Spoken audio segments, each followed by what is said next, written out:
महांता कौमुदीयं विरच्यते। श्री गुरुचरण कमलेभ्यो नमः। लो गति बुद्धि प्रत्यवसानार्थ शब्द कर्मा कर्मकाणाम अधिकर्ता सणव। इस सूत्र के अंतर्गत पठित जो वार्तिक हैं उन वार्तिकों का अध्ययन कर रहे हैं। दो वार्तिकों को हम लोगों ने पढ़ा है। कौन कौन? तो नी वह्योर न तथा नियंत्र कर्तृकस्य वहेरनिषेधः, इन दो वार्तिकों को हम लोगों ने पढ़ा। उसके आगे आज हम लोग पढ़ेंगे आदि खाद्योर न। आदि खाद्योर न, ये वार्तिक का अध्ययन हम लोग करेंगे। वार्तिक में दो पद हैं, आदि खाद्यो हो ये षष्ठी के द्विवचन का है, न यह अव्यय पद है, द्विपदात्मक यह वार्तिक। इसमें अणिकर्ता सणव इतने अंश का संबंध होता है। तो अर्थ क्या होगा? कर्म का भी संबंध है, तो कर्म संज्ञा का ही निषेध करता है कि अणिकर्ता अणंतावस्था का जो करता है उसकी अणंतावस्था में कर्म संज्ञा नहीं होती है। इस प्रकार कर्म संज्ञा के निषेध के लिए आदि खाद्योर्ना इस वार्तिक का आरंभ किया गया। किंतु सर्वत्र निषेध नहीं करता। कहाँ करता है? तो लिखा गया है आदि खाद्यो, अद धातु है। अब अदादि गण सुने होंगे। अदादि गण की सबसे पहले धातु है अदभक्षणे। तो यहाँ आदि शब्द के द्वारा क्या लेना है? अदभक्षणे धातु को ही करना है। और खाद्री भक्षणे, खादति सुने होंगे प्रयोग। तो यहाँ दोनों धातुओं को लेना है।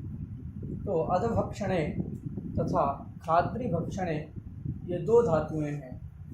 इन धातुओं का जब अणंतावस्था में प्रयोग रहेगा तो उस अणंतावस्था की जो धातु है तदवाच्य क्रिया के प्रति जो करता है वह अणंतावस्था में कर्म संज्ञक नहीं होता। यह वार्तिक का समझ आ गया कि नहीं? क्या समझे? कि आद्री मतलब अदभक्षणे धातु तथा खाद्री भक्षणे धातु ये यदि शुद्धावस्था में है, मतलब अणंतावस्था में इन धातुओं का उल्लेख है, तो तद्धातु वाच्य क्रिया के प्रति जो करता है उस कर्ता की अण्यंत धातु वाच्य क्रिया के प्रति कर्म संज्ञा नहीं होती है। यही आदि खाद्योर्ना इस वार्तिक का अर्थ होगा। बात समझ आ गया कि नहीं? उदाहरण से हम समझते हैं, बहुत ज़्यादा इसमें व्याख्यान नहीं है। उदाहरण हम देखते हैं। क्या उदाहरण है? तो क्या लिखा है? अन्न, हाँ, बटुहु अत्ति, बटुहु अत्ति अथवा खाद्य। बटू कहते हैं छोटा जो बालक होता है उसको जो बटू शब्द से कहा जाता है।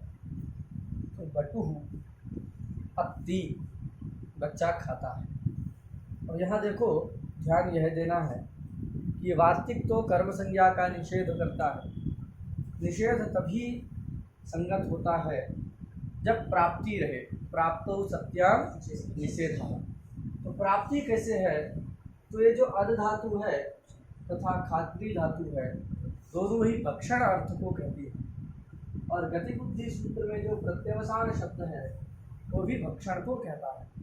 तो भक्षणार्थक होने के कारण इन धातुओं के अनंतावस्था के कर्ता की अनंतावस्था में गति बुद्धि सूत्र के द्वारा क्या थी? कर्म संज्ञा प्राप्त थी। उस कर्म संज्ञा का निषेध करने के लिए आदि खाद्यो न इस वार्तिक का आरंभ किया। आरंभ कर देने से होता क्या है कि बटुहु अत्ति, बटुहु खादति, ये जब प्रयोग होते हैं तो यहाँ अत्ति और खादति दोनों ही अण्यंत अधातु हैं। यहाँ अण्यंत अधातु है, यहाँ अण्यंत खाद्री धातु। तब धातु वाच्य जो क्रिया है भक्षण क्रिया, जिसका मतलब गलबिलाद संयोगानुकूल व्यापार होता है, उस भक्षण क्रिया का कर्ता कौन है? बटु। उस बटु की कर्म संज्ञा प्राप्त रहती है। इसके द्वारा आदि खाद्य और ना के द्वारा णितावस्था में कर्म संज्ञा का निषेध हो जाता है। तो बच्चा खा रहा है तो उसकी जो माता है उसको खाने के लिए क्या करती है? प्रेरित करती है। माँ जो है बड़ी ममतामयी होती है, कहते हैं। तो जो बच्चा खा रहा है तो एक और ले लो, तो जबरदस्ती उसको खाने के लिए प्रेरित करती है। तो बटु अति बटु खादति तम बटु माता प्रेरयति, ऐसे अर्थ की विवक्षा होगी। अब प्रेरयति कहना है तो यहाँ क्या होगा? दोनों जगह ढिच प्रत्यय हो जाएगा। तो अति का क्या बन जाएगा? आदयति और खादयति, ये रूप बनता है। तो बटुः अत्ति बटुः खादति तम खादन्तं बटुं माता प्रेरयति, अर्थात तो ऐसा जब विवक्षा करेंगे तो क्या हो जाएगा? ये ऋण्यंत जो आदेति दिख रहा है, अदे धातु का ऋण्यंत जो खाद धातु है यहाँ, उस धातु के प्रति बटु की कर्म संज्ञा प्राप्त थी, किंतु आदि खाद्य और ना के द्वारा कर्म संज्ञा का निषेध हो गया। ये करता था ना इस अवस्था में बटु थी, तो करता था, उसकी ऋणता अवस्था में कर्म संज्ञा प्राप्त थी। कर्म संज्ञा का निषेध इस वार्तिक के द्वारा हो जाता है। कर्म संज्ञा का निषेध हो गया तो क्या रहेगा? करता ही रहेगा। ठीक है, तो बटु भी करता है और माता भी करता है। अंतर क्या है कि जो माता है वह प्रयोज्य करता है और बटु प्रयोजकता बोलती है। माता जो है वो प्रयोजक मतलब प्रेरक है। तो माता प्रयोजक करता कहलाएगी और जो है जो बटु है वो प्रयोज्य करता कहलाएगी। ये खादयति आदयति में जो तिंग है, उस तिंग प्रत्यय के द्वारा प्रयोजक करता ही उक्त होता है। अतः माता से तो प्रथमा विभक्ति आएगी, किंतु बटु जो करता है प्रयोज्य करता, यह बटु रूपी करता इस ती प्रत्यय के द्वारा उक्त नहीं होता है। अनुक्त करता होने से तदवाचक शब्द के द्वारा क्या आ गई? तृतीया विभक्ति आ गई, तो बटुना बन जाएगा। क्या बन जाएगा? बटुना आदयति खादयति माता। ये प्रयोग सबको समझ में आ गया? कोई दिक्कत है इसमें? आगे उदाहरण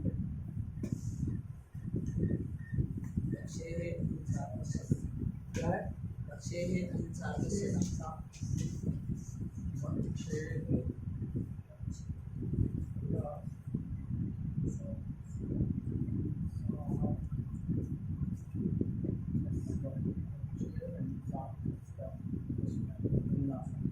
देखो अभी इस वार्तिक को हम लोग पढ़ेंगे।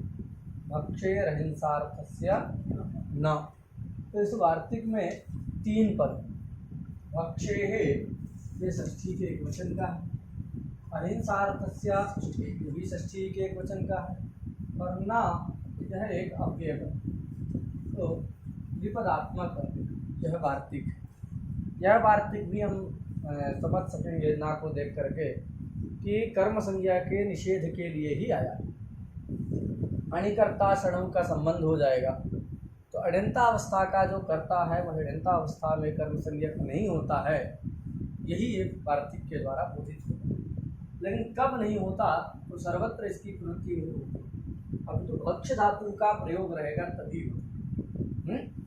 भक्ष धातु है, हम बताए थे कि इक स्थिपौ धातु निर्देशे, धातु भक्ष धातु को बताने के लिए भक्ष से इक प्रत्यय करके भक्षी हो गया, फिर उसके षष्ठी में भक्षे है ऐसा बना दिया गया।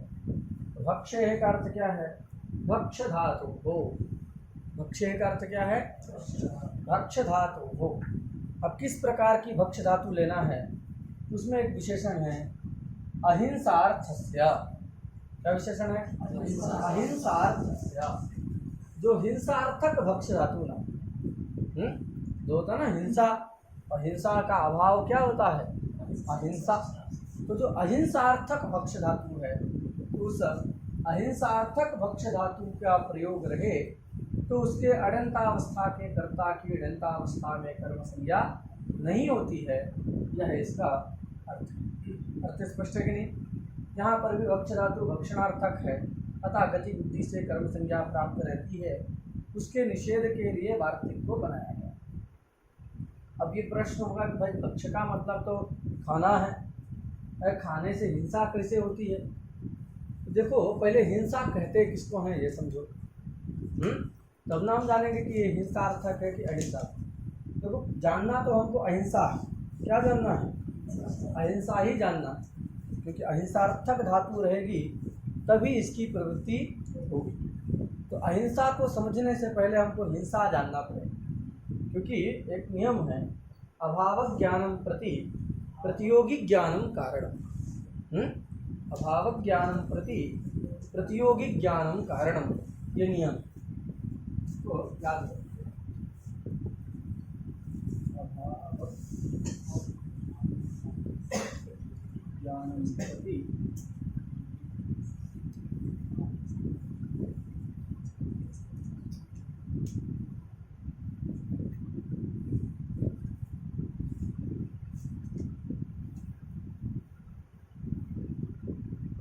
ये नियम अभाव ज्ञानम प्रति प्रतियोगी ज्ञानम कारण।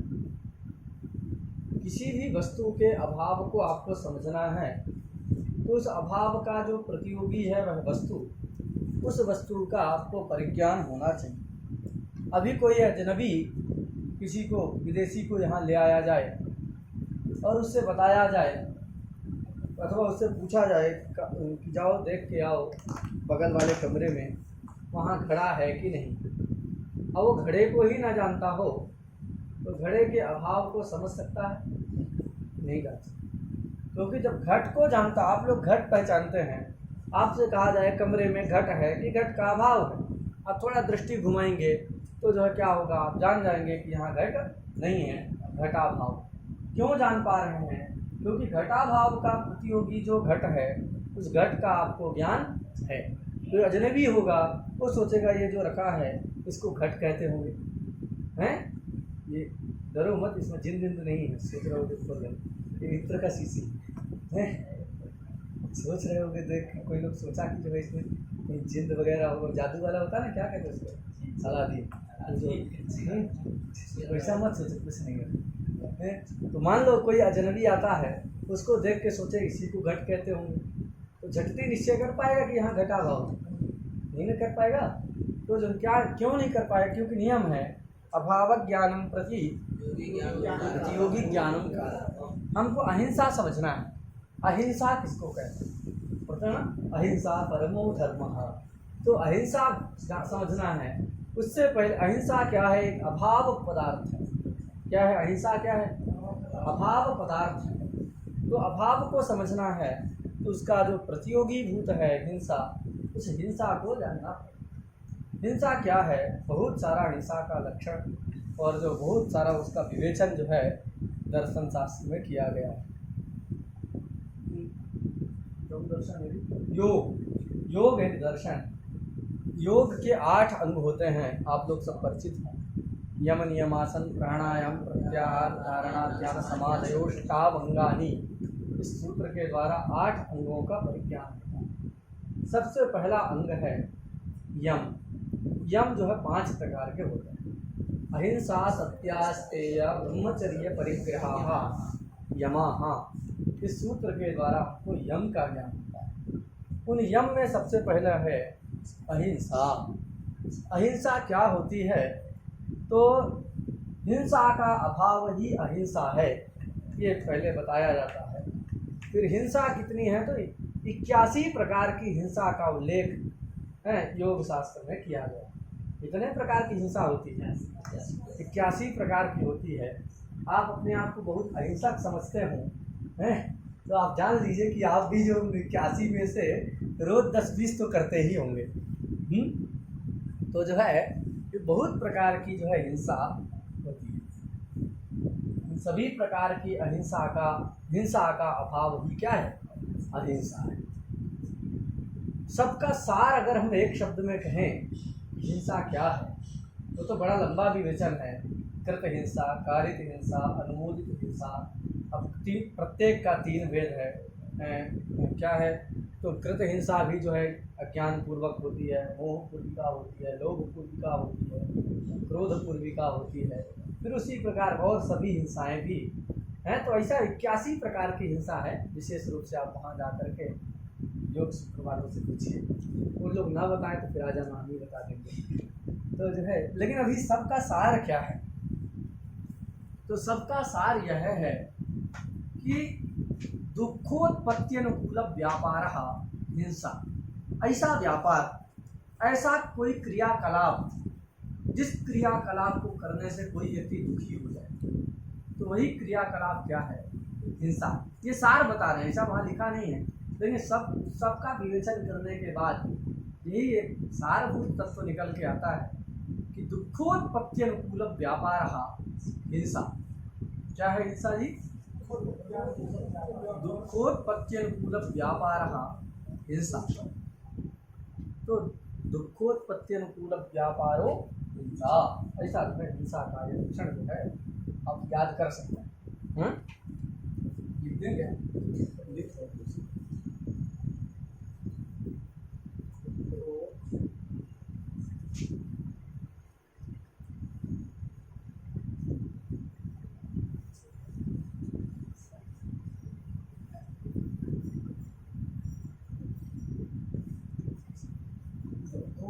अनुकूल व्यापारो हिंसा।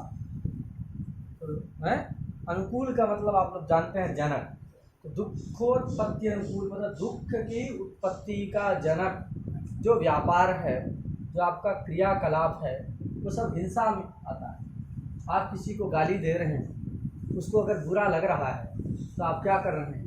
हिंसा कर रहे हैं। आपने कुछ गाली नहीं दिया, कोई दूसरा व्यक्ति गाली दिया और आप कह रहे हैं तुमने बहुत अच्छा किया, ये सुन के उसको बुरा लग रहा है, इसका मतलब आपने हिंसा किया। कई प्रकार की है ना जी।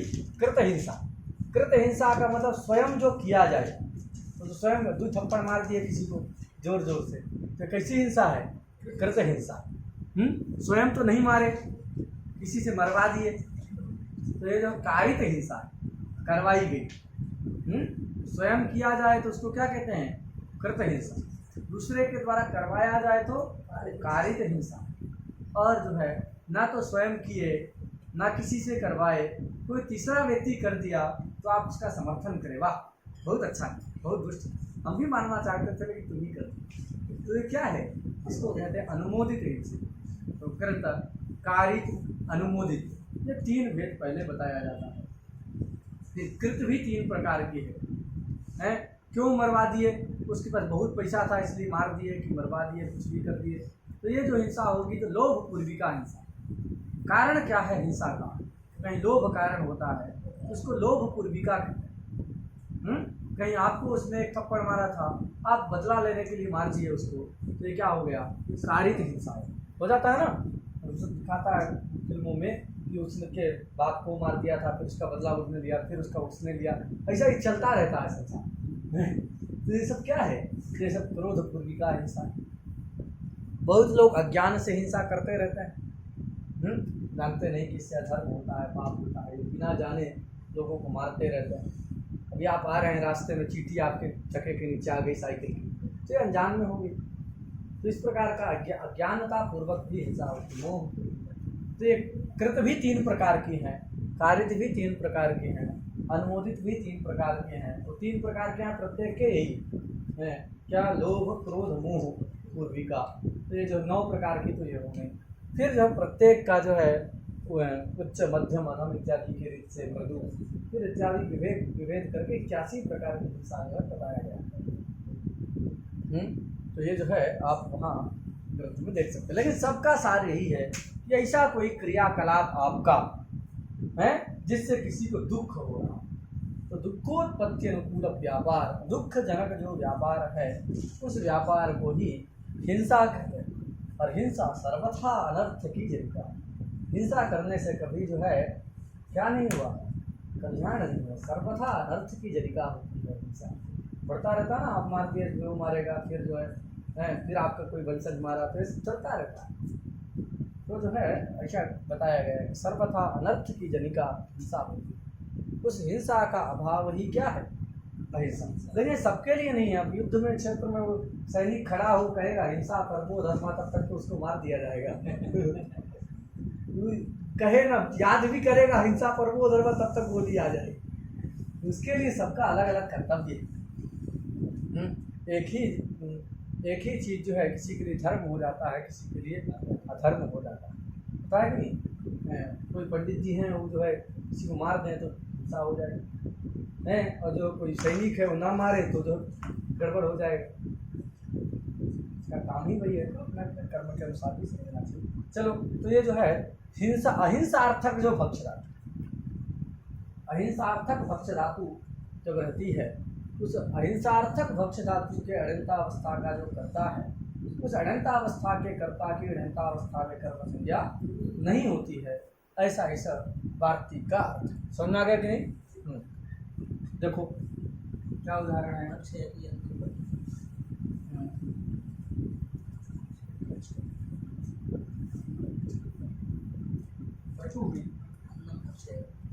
अन्नम भक्षयति, बटुः अन्नम भक्षयति। देखो, अभी आपको लग रहा होगा कि भक्षयति तो ऋणंत का ही प्रयोग है, लग रहा है कि नहीं? भक्षयति ऋणंत का है, तो फिर प्राप्त कैसे रहेगी भाई? गति बुद्धि सूत्र तो कहता है अनंत का जो कर्ता, अनंतावस्था का जो करता है वह अनंतावस्था में कर्म संज्ञक होता है, ऐसा ही गति बुद्धि सूत्र के द्वारा बोधित होता है। तो बटु रूपी जो करता है वो तो अनंत भक्ष धातु का ही करता है, अनंत का तो है नहीं। तो फिर प्राप्ति ही नहीं है, तो निषेध करने के लिए भक्षे रहिंसार्थस्य न बनाने की क्या जरूरत है? नहीं समझ में आया प्रश्न? प्रश्न ये होता है कि देखो, भक्षयति ही रूप बनता है, भक्षति नहीं बनता। क्या बनता है? भक्षयति। और यहाँ पर ऋच प्रत्यय हुआ है, तो गति बुद्धि सूत्र क्या कहता है कि अनंत जो धातु, मतलब अनंत धातु वाच्य क्रिया का जो करता है उसकी ढंतावस्था में कर्म संज्ञा होती है, ऐसा ये कहता है। और यहाँ वटु की कर्म संज्ञा निषेध के लिए वार्तिक आया, लेकिन प्राप्ति हो तब तो निषेध कहना चाहिए। तो यहाँ प्राप्ति ही नहीं समझ में आ रही। क्यों?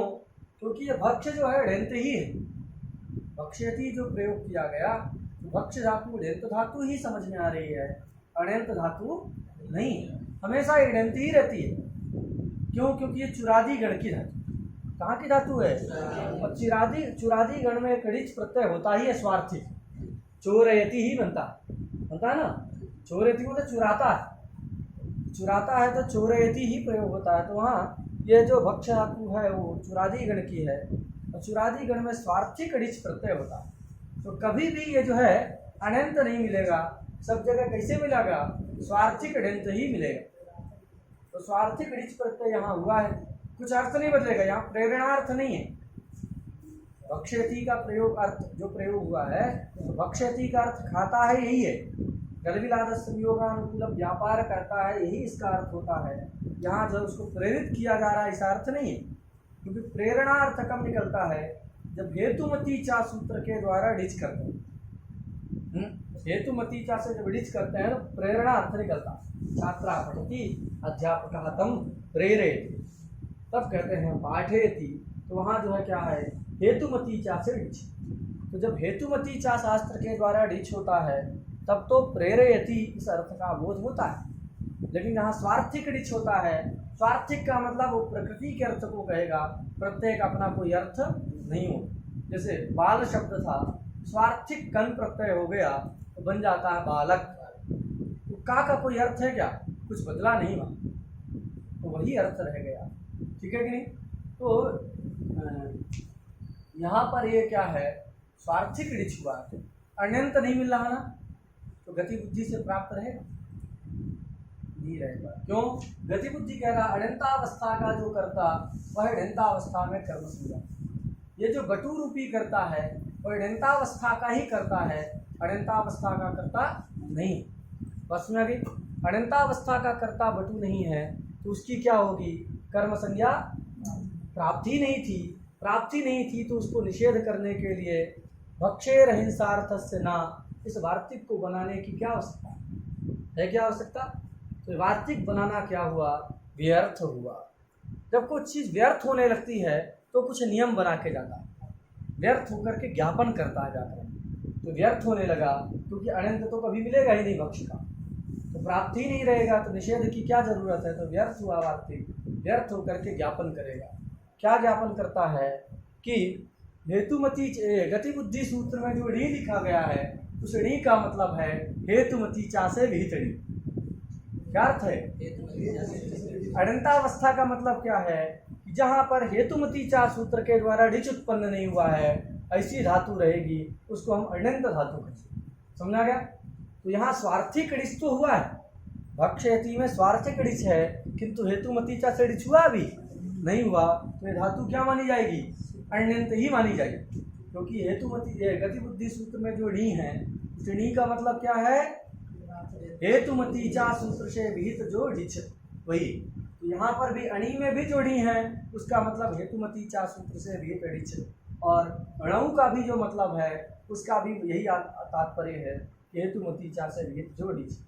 गति बुद्धि सूत्र का अर्थ यह निकलता है कि हेतुमती चा सूत्र से विहित जो ऋच है उस ऋच के उत्पत्ति से पहले जो धातु है उस धातु वाच्य कर्ता का ऋणंत मतलब ऋजुत्पत्ति। ऋच कौन सा? हेतुमती चा से अगर ऋच हुआ है तो उस ऋणंत धातु वाच्य क्रिया के प्रति क्या हो जाती है? उसकी कर्म संज्ञा होती है। यही इसका अर्थ। बात समझ आ गई कि नहीं? तो यहाँ अब बताओ, ये हेतुमती चा से हुआ है, स्वार्थिक हुआ है। भक्षयति में क्या है? ये तो चुरादी गण वाला है, हेतुमती चा से नहीं हुआ, तो स्वार्थिक ऋच हुआ है भक्षयति में, तो इसका जो करता है तो उसकी कर्म संज्ञा प्राप्त हो जाएगी। अरे गति बुद्धि से हो जाएगी।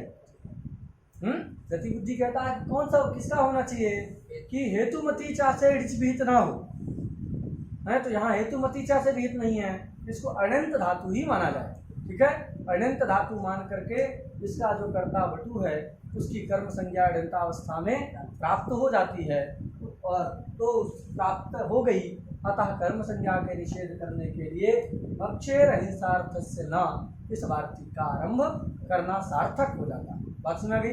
प्राप्ति हो गई तो सार्थक हो गया। देखो, बटु अन्नम भक्षे, बटु अन्न को खाता है। अन्न को खाता है तो बताओ, किसी को जो दुख होता, बच्चा खा रहा है अन्न, तो अन्न जो चिल्लाता है कि मत खाओ मत खाओ, मतलब उसको दुख नहीं हो रहा। अगर कोई दूसरा व्यक्ति कहता है कि मत खाओ, माता भी प्रसन्न होती, जितना ज़्यादा खाता है उतना माता प्रसन्न होती। तो क्या है मतलब क्या कि ये जो है भक्ष धातु यहाँ कैसी नहीं है? हिंसार्थक नहीं, अहिंसार्थक। क्योंकि हिंसार्थक होती तो दुख होता।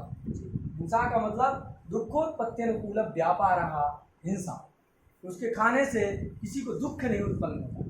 तो दुखोत्पत्ति अनुकूल व्यापार यहाँ भक्ष धातु से गम्यमान नहीं है, इसलिए कैसी भक्ष धातु हो गई? अहिंसार्थक भक्ष धातु है। अहिंसार्थक भक्ष धातु होने के कारण उस भक्ष धातु के अनंतावस्था का जो करता है, मतलब कौन सा? हेतुमती चा से ऋच नहीं हुआ, इसे अनंतावस्था का कर्ता जो बटु है उसकी अनंतावस्था में कर्म संज्ञा की प्राप्ति रहती है। वार्तिक के द्वारा निषेध हो जाने के कारण बटु में तृतीया हो जाएगी। ठीक है, बटुना अन्नम भक्षयति, ऋच पुनः करेंगे, हेतुमती चा से ऋच करेंगे तो भी भक्षयति प्रयोग ही बनेगा। पहला वाला जो ऋच था उस ऋच का लोप हो जाता है, तो भक्षयति ही रूप बनता है। ठीक है, तो क्या बन जाएगा इसका? बटुना अन्नम भक्षयति। अब यहाँ जो भक्षयति प्रयोग है इसका मतलब क्या है? प्रेरित कर रही है, भक्षयति माता।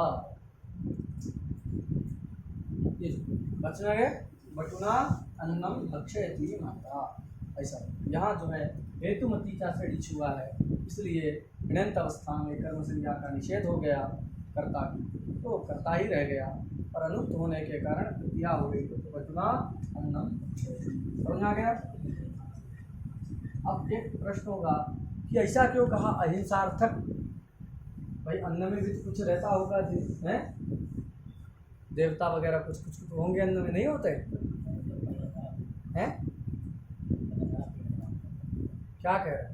पहले हरा पेड़ रहा होगा तब उसको जीव रहा होगा, ऐसा ही कहा। अच्छा चलो, तुम्हारी बात मानते हैं। तो देखो, ये अहिंसार्थक क्यों कहा? तो इसलिए कहा कि जहाँ भक्षयति के द्वारा हिंसा की प्रतीति हो रही हो वहाँ पर ये निषेध ना लगे।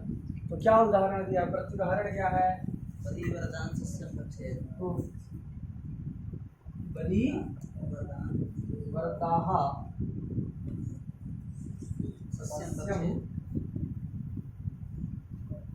भक्षयन्ति।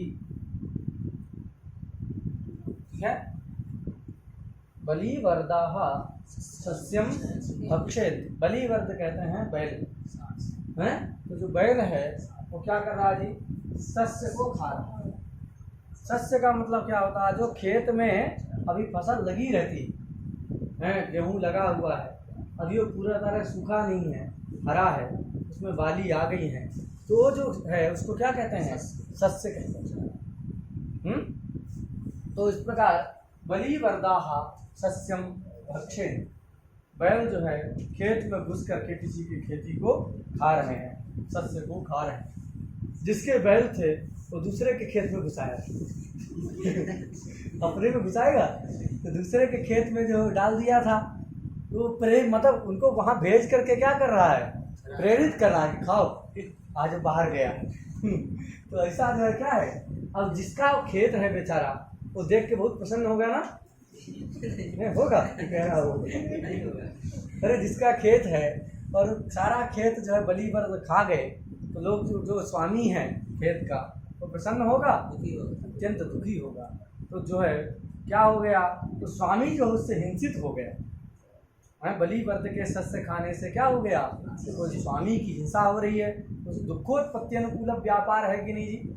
ये खा रहे हैं बलिवर्द, लेकिन उससे स्वामी को दुख होता है। जिसका खेत जो खिला रहा है बैल वाला उसको तो प्रसन्नता होगी कि हमारे जो बलिवर्द हैं वो जो है हृष्ट पुष्ट हो जाएंगे, वो तो प्रसन्न होगा, किंतु जिसका खेत है वो है दुखी हो जाएगा।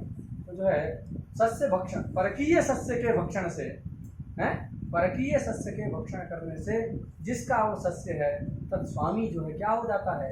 हिंसित होता है, दुखित होता है। अतः यहाँ जो भक्ष धातु है वो क्या है? हिंसार्थक भक्ष में आ गई। अतः इसके प्रयोग रहने पर ये जो कर्ता है अनंतावस्था के बलिवर्दाः, उनकी कर्म संज्ञा का निषेध नहीं होगा।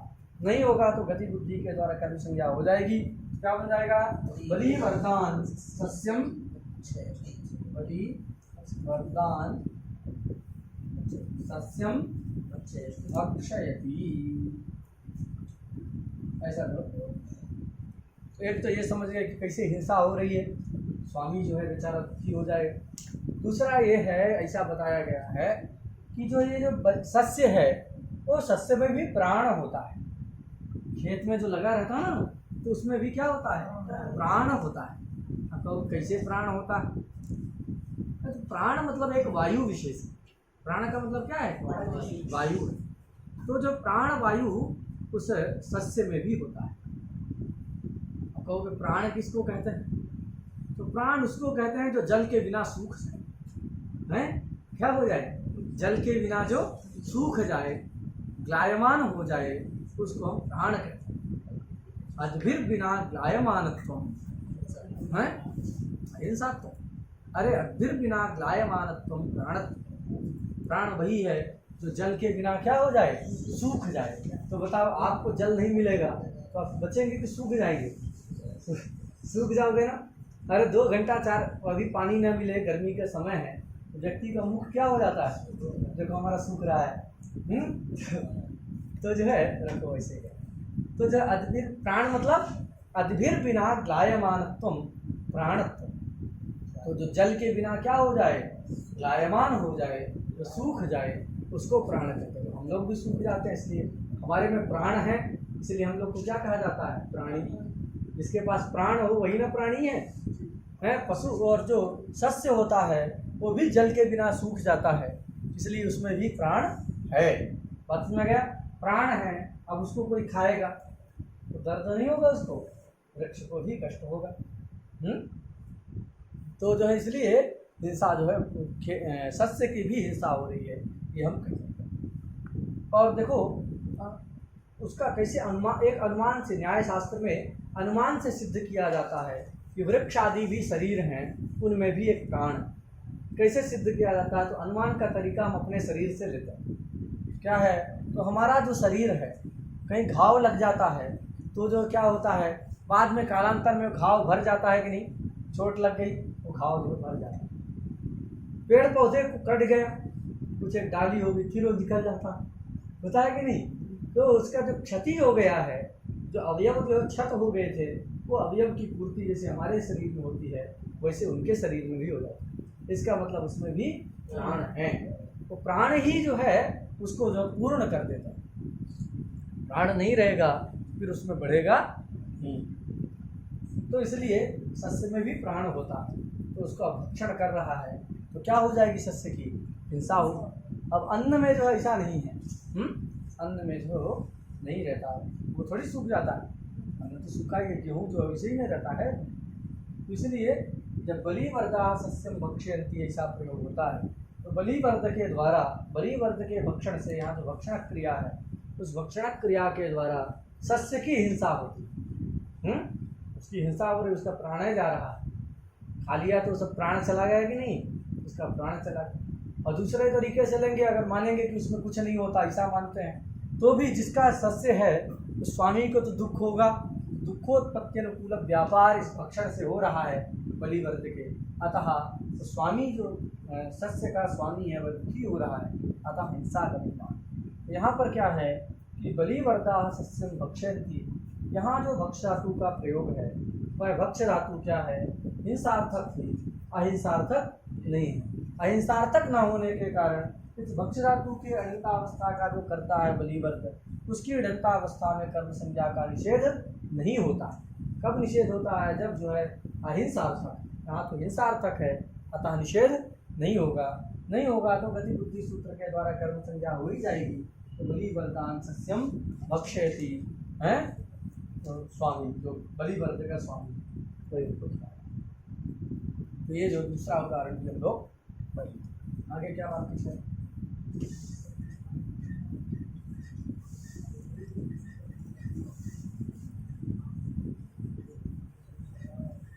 समय हो गया क्या?